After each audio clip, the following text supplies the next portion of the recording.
Hey, what's up, and welcome back to the HK Rifle Works YouTube channel. So today I wanted to take a quick look at an upgrade that we're going to be doing to my Beretta A300 Ultima Patrol. And forgive this shotgun is kind of in pieces right now. We're especially missing the red dot on top. Essentially what happened is we were running a Delta Point Pro, ended up moving the Delta Point Pro over to this 320 Spectre comp. And we had a Hollow Sun RMR footprint on top of here. And long story short, we're having some issues with the momentary. It had to go back to the factory. It was a fairly new unit. So I don't know if Hollow Sun is going to repair or replace it, but there is an RMR that we're going to be running on top of this shotgun. So if you like what you see on the table and you're interested in seeing more of this shotgun or maybe a little bit more updated videos on the 320, anything else on the channel, make sure you hit that subscribe button. But anyways, back to the shotgun here. So what we're going to be doing is a 1301 Tactical Pro style lifter. So I got with Beretta and they let me know that there is some parts compatibility from the A300 and the 1301, or this shotgun specifically in the 1301, one of them being the lifter. So why would you want to do a pro lifter on this? And it's essentially getting your fingers pinched in this lifter. If you can see it, it's all the way down right now, and that's essentially how it stays until the shotgun cycles. So essentially, say you pull the trigger, a shell will come from the magazine tube above the lifter. When the shotgun cycles, if you can see the lifter right here, it picks up, puts the shotgun shell in front of the chamber, then the bolt ends up pushing the shotgun shell into the chamber. So long story short, what this is going to be doing, instead of sitting down like this, it's going to remain up and out of the way. So you don't have to worry about, say you're loading a shell, getting your finger stuck in there. Like, for example, my fingers, I can almost pick this shotgun up, my finger's stuck in the lifter. And that happens, get it out of there. That happens sometimes when you're loading, say you're quad loading, say you're dual loading, anything like that, or just trying to load with haste. The last thing that I want to do is get my thumb pinched up in this lifter where I can. So, like we said, this lifter is going to remain up. And when you fire the shotgun, what it's going to do is it's going to lower real quick. The shell is going to ride on top of it, and then it's going to push up and then chamber the round. I don't really know. YouTube's always changing their guidelines and what you can and can't show. So what I'm going to do is I'm going to pop this trigger guard out real quick, and then I'll kind of gradually update on progress, and then I'll show you how the Pro Lifter works when we got it in. But anyways, stand by. I'll get this disassembled real quick, and we'll get rocking and rolling. Okay, so we've got the trigger group out, and we are going to take a quick look at how we need to get this thing disassembled.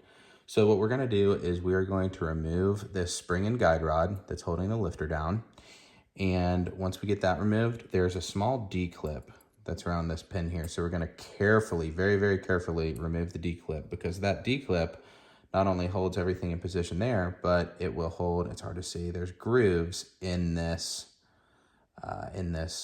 trigger housing pin right here. So that's going to actually be captive by that D-clip. So what we're going to do is we're going to be very careful taking that out.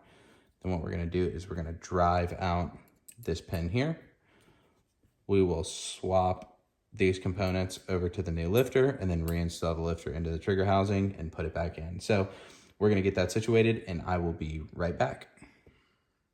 So we've got everything reassembled and back in the shotgun. And I wanted to give you all a couple of tips and tricks when you're doing this install or part swap. So the first thing is, when you're swapping that guide rod and spring, make sure you have a set of needle nose pliers. This helps out greatly.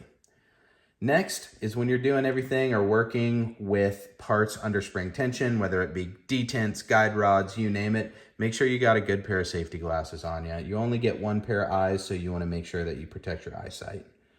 And then lastly, when we were looking at the D-clip and the trigger housing holding everything together, just make sure, I know I said it before, don't bend it. Make sure it has the same spring tension putting it back on as when it did when you took it off.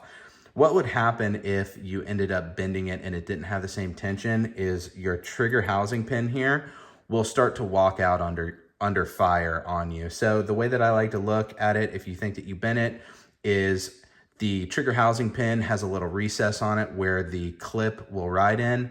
You can just feel this pin, push on it a little bit with a punch, And if it starts moving freely, you know that that D-clip isn't installed correctly.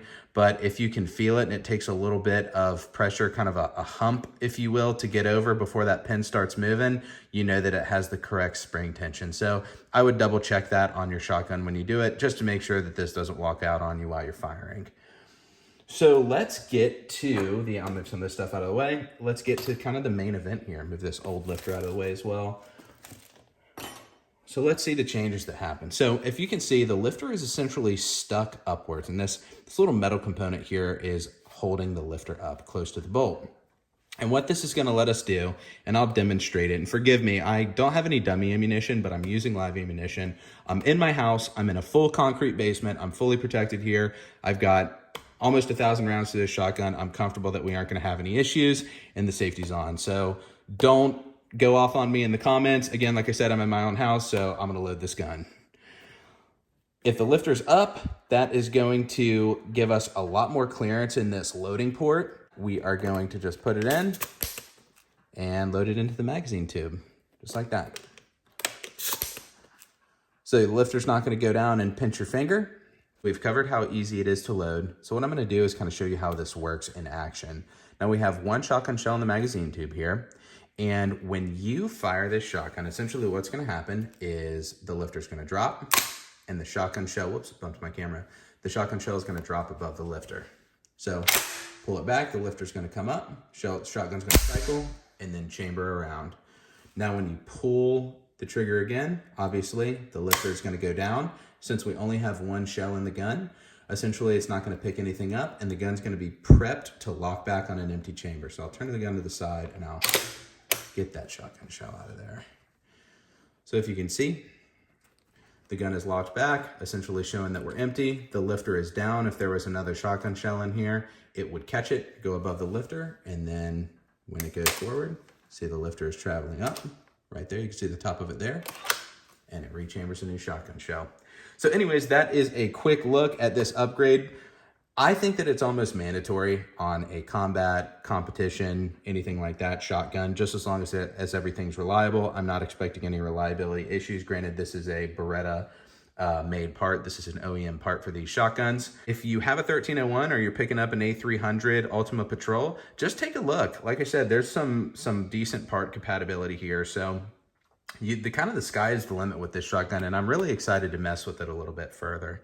So anyways, like I said as well, if you like what you see, make sure you hit that subscribe button. Leave a comment down below. Let me know what you think. Let me know what you're shooting shotgun-wise. This is kind of like my entry into tactical shotguns. Usually I've had a lot of hunting shotguns, but you know, I've kind of got the itch to play around with this and see what we could do with it. Maybe do some hand loading for shotgun shells. But yeah, let us know in the comments below. I'm interested to kind of follow up and check in with you guys on what y'all got going on as well. Anyways, tell your friends, tell your family, tell your dog I said hi. We'll see you in the next one.